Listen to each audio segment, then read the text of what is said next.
안녕하세요. 자동차 고르는 남자 차고남입니다. 오늘은 2천만원대로 살 수 있는 중고차에 대해서 이야기해보고자 합니다. 2천만원대로 살 수 있는 중고차는 정말 많기 때문에 솔직히 호불호의 영역이지만 제가 생각하는 이 가격대에서 나쁘지 않은 차량으로 골라봤습니다. 첫 번째는 더 뉴 그랜저 IG입니다. 초반에는 마름저 그릴이니 이모티콘 그릴이니 하면서 디자인 때문에 말이 많았지만 지금은 계속 보다 보니 눈이 에이징 되어서 그런 건지 아니면은 요즘 나오는 차들이 더 과해서 그런 건지 이제는 봐도 뭐가 이상한지 잘 모르겠습니다. 더 뉴 그랜저 IG는 페이스리프트지만 사실상 풀체인지급 변화를 준 차입니다. 겉모습뿐만 아니라 구조부터 크기, 실내, 옵션까지 전부 바뀌었습니다. 외관은 앞도어를 제외한 대부분의 부품이 교체될 정도로 대대적인 변경이 있었습니다. 전장은 60mm 길어진 4990mm로 2세대 G80과 길이가 동일해졌고 휠 베이스는 40mm 늘어난 2885mm로 길어진 휠 베이스가 전부 뒷공간에 할애되어 레그룸과 헤드룸이 전세대 대비하여 훨씬 쾌적해졌습니다. 전폭도 10mm가 커져서 전고를 제외한 모든 부분이 대형화되었습니다. 더 뉴 그랜저 IG는 GN7과 같이 초기 결함이나 리콜이 많지 않았고 승차감 역시 기존에 딱딱했던 IG와 달리 부드러운 승차감이 적용되었습니다. 외관과 더불어 인테리어도 완전히 새롭게 변경되었습니다. 외관은 호불호가 좀 있었지만 실내는 당시에도 대부분 호평을 받았습니다. 실내 가죽 감싸기를 늘리고 12.3인치 계기판과 인포테인먼트가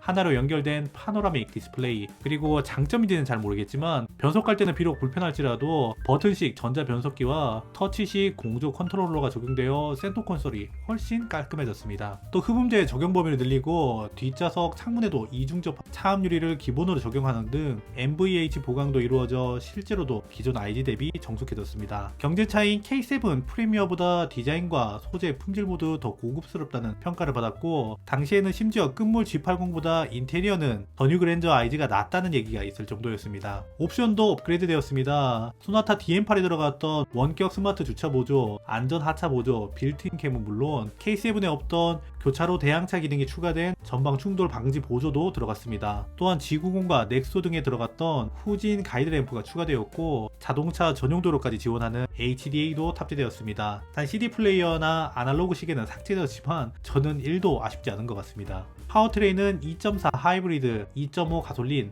3.0 LPI, 3.3 가솔린 4가지가 적용되었고 2.2 디젤과 3.0 가솔린은 단종되었습니다. 하이브리드는 2.4 세타 엔진과 6단 자동 변속기 조합이 그대로 유지돼 요즘 기준으로 보면은 한 세대 전 구성입니다. 또 LPI 모델은 K7 프리미어의 실린더형 탱크와 달리 도넛형 가스 본배가 적용되어 트렁크 공간 손해가 없는 것은 장점이지만 본배 용량이 줄어서 3000cc의 연비를 생각하면 자주 충전소에 가야 되는 게 좀 불편합니다. K7과 동일하게 3.3 가솔린 모델에만 RMDPS가 적용되어 보다 정교한 조향감을 제공합니다. GN7이 나오고 선녀인 것을 알아버린 더 뉴 그랜저가 첫 번째 차량입니다. 두 번째는 10세대 캠리 전기형입니다. 10세대 캠리는 2017년 10월에 출시되어 국내 판매분은 일본 생산분이 수입되었습니다. 보통 일본 차들은 FTA 관세 혜택을 받기 위해 대부분 북미 생산분이 들어오는데 캠리는 일본 생산분이 들어와 조립 품질 면에서 오히려 이점이 있습니다. 10세대 캠리는 출시 2달 만에 3,000대 이상이 판매되었고 2018년에는 신형 어코드 등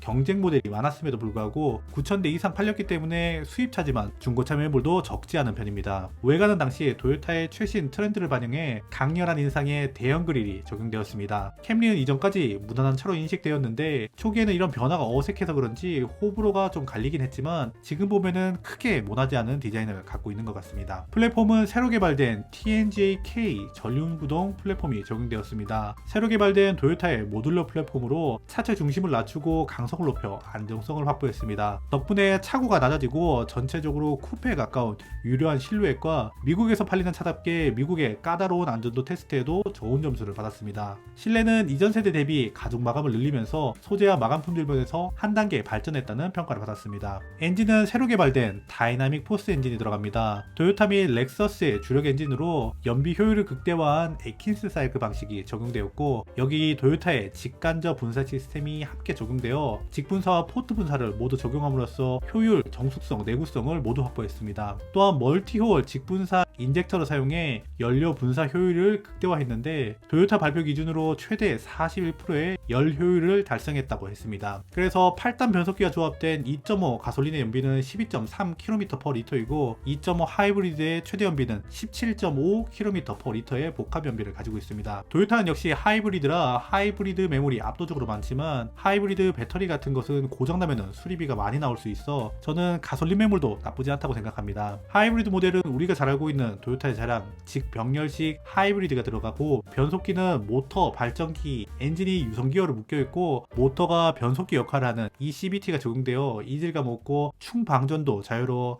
현존하는 가장 안정적인 하이브리드 시스템을 가지고 있습니다. 해외에서는 트림에 따라 하이 모델엔 리튬이온, 상위 모델엔 니켈 수소 배터리가 들어가지만 국내 판매부는 모두 안정성과 내구성이 뛰어난 니켈 수소 하이브리드 배터리가 적용되었습니다. 스티어링 휠은 기존 칼럼 타입 EPS 대신 렉 타입 EPS가 적용되어 조향감과 스티어링 응답성이 한층 개선되었고 토요타 세이프티 센스 P가 기본 적용되어 차선 이탈 방지, 긴급 제동, 전방 충돌 경고와 또한 후진 시 측방 접근 차량 감지에 자동으로 제동하는 리어 크로스 트래픽 자동 브레이크도 장착되어 안전 사양도 모두 챙겼습니다. 중고로 사도 고장이 안 나는 차 캠리가 두 번째 차량입니다. 중고차도 좋지만 신차와 같이 고민하시는 분들 많을 텐데 신차 살 때 발품팔 필요 없이 가장 저렴하게 살 수 있는 방법을 알려드리겠습니다. 카리백 다운받고 몇 번 클릭만 하면은 전국 딜러들의 견적을 받아 비교해 볼 수 있고 좋은 조건을 제시한 카마스터에게 상담 진행 시 000 안심보도가 적용되어 불필요한 영업전화 걱정이 전혀 없습니다. 신차 구매 시 꼭 필요한 금융 서비스, 자동차 보험, 신차 패키지와 타는 차량을 판매할 수 있는 서비스까지 모든 게 앱 하나로 가능합니다. 또 티맵에서 내 차 사기 기능을 통해 카랩의 비교 견적 서비스를 이용해 볼 수 있으며 그리고 지금 친구 초대 시 카카오페이 상품권으로 변경 가능한 카랩 포인트까지 받을 수 있다고 하니 꼭 한번 이용해 보세요. 카랩을 통해 신차를 출고한 고객이라면 누구나 총 40만원 상당의 파손 분실 보장 서비스를 무료로 제공받을 수 있습니다. 출고 고객만을 위한 무상 카랩 케어도 혜택을 받아볼 수 있으니 정말 좋겠죠? 신차 이제 카랩에서 게으르게 사세요. 세 번째는 3세대 K5 하이브리드입니다. K5는 디자인 하나는 정말 잘 뽑은 차라고 생각하는데 국산 중형 세단 중 최고가 아닐까 생각합니다. 다만 하이브리드 모델은 일반 모델보다 범퍼와 그릴 디자인이 밋밋해서 흰색은 개인적으로 스타워즈의 스톰크루퍼 헬멧이 떠오르는 좀 밋밋한 디자인이라고 생각하지만 전체적인 완성도는 여전히 뛰어나고 날렵한 실루엣과 스포티한 비율 덕분에 세단 중에서도 젊은 느낌이 강한 모델입니다. 이 차에 들어간 하이브리드 시스템은 3세대로 앞서 소개했던 더 뉴 그랜저 IG 하이브리드보다 한 세대 진화한 구조입니다. 완전히 새로 개발된 1.6 터보 하이브리드 같이 신형 하이브리드는 아니지만 기존의 2.0 자연흡기 하이브리드 엔진을 개선해 내구성과 효율을 끌어올렸습니다. 3세대로 넘어오면서 같은 엔진이지만 세부 세팅과 제어 로직이 변경되면서 하이브리드 완성도가 상당히 높아졌습니다. 변속기는 여전히 6단 자동 변속기가 들어갔지만 이전 세대와 다른 점은 모터가 회전차를 보정해주는 기능이 추가되었다는 것입니다. 이 덕분에 하이브리드 특유의 이질감이 거의 사라졌고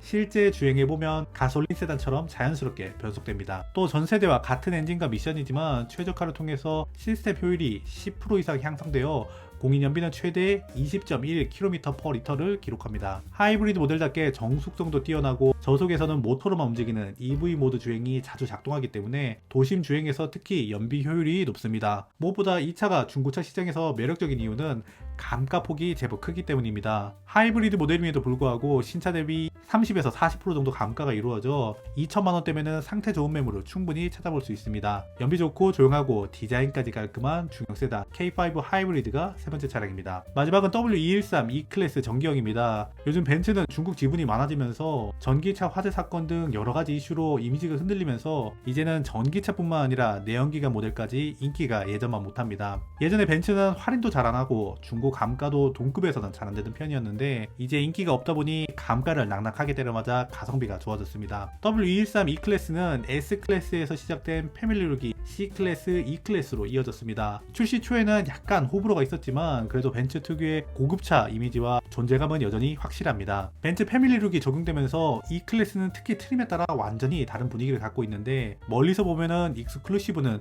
W급인 X클래스 같이 보이고 아방가르드는 C클래스처럼 스포티한 느낌이 강합니다. 그래서 둘 중 산다면은 저는 개인적으로 S클래스 느낌이 나는 익스클루시브가 낫지 않을까 생각합니다. 트림이 바뀌면 디자인뿐만 아니라 서스펜션 세팅도 달라집니다. 익스클루시브는 컴포트 서스펜션이 적용되어 차고가 1cm 정도 높고 승차감도 부드럽습니다. 아방가르드는 스포츠 세던이라 차고가 낮고 단단하게 세팅되어 있습니다. 한마디로 익스클루시브는 편안함, 아방가르드는 운전의 재미라고 보시면 됩니다. 실내는 많은 차에 영감을 준 W222 S클래스부터 적용된 와이드 콕핏 디스플레이와 4개의 원형 송풍구 디자인을 그대로 이어받았습니다. 당시에는 이게 진짜 E클래스 실내 맞아? 라는 말이 나올 정도로 급을 뛰어넘는 디자인을 갖고 있었는데 이건 10년이 지난 지금 봐도 여전히 전혀 올드해 보이지 않고 고급스럽습니다. 다만 E클래스에는 대한민국형 3D 내비가 적용되긴 했지만 MBUX가 적용되기 전까지는 터치 기능은 없습니다. 그래서 주소 검색이나 조작할 때 일일이 하단의 터치패드를 사용해야 해서 사용성이 조금 불편합니다. 같은 시기 BMW 5 시리즈가 터치를 지원했던 것을 생각한다면 이 부분은 조금 아쉬운 부분입니다. 플랫폼은 C클래스와 공유하는 MRA로 전륜엔 고급 서스펜션인 WC-본, 후륜엔 멀티링크 서스펜션이 적용되어 있습니다. 엔진 라인업을 보면은 가솔린 모델인 E300까지는 4기통 터보 엔진인 M247 엔진, 디젤 모델은 E250D까지는 OM654 4기통 디젤, 그리고 6기통은 가솔린은 E400부터 디젤은 E350D부터 적용됩니다. 변속기는 전 트림에 9G트로닉 9단 변속기가 적용되었는데 다단화 덕분에 연비가 약 20%가량 향상이 되었습니다. 다만 변속기가 워낙 크다 보니 센터 터널이 커지면서 페달의 위치가 약간 중앙 쪽으로 쏠려 있어 장거리 주행 시 허리 통증을 호소하시는 분들이 많습니다. 그리고 벤츠 변속기는 성능이 그렇게 좋지 못합니다. 벤츠답게 유지비와 부품값이 타 독일 브랜드보다 높은 편이지만 여전히 성공의 상징 벤츠 E클래스라는 이름이 주는 만족감과 아우라가 있는 W213 E클래스가 마지막 차량입니다. 지금까지 영상 봐주셔서 감사하고 저는 다음 영상으로 찾아오도록 하겠습니다. 지금까지 보고 있다면 구독, 좋아요 한 번씩 눌러주시기 바랍니다. 감사합니다.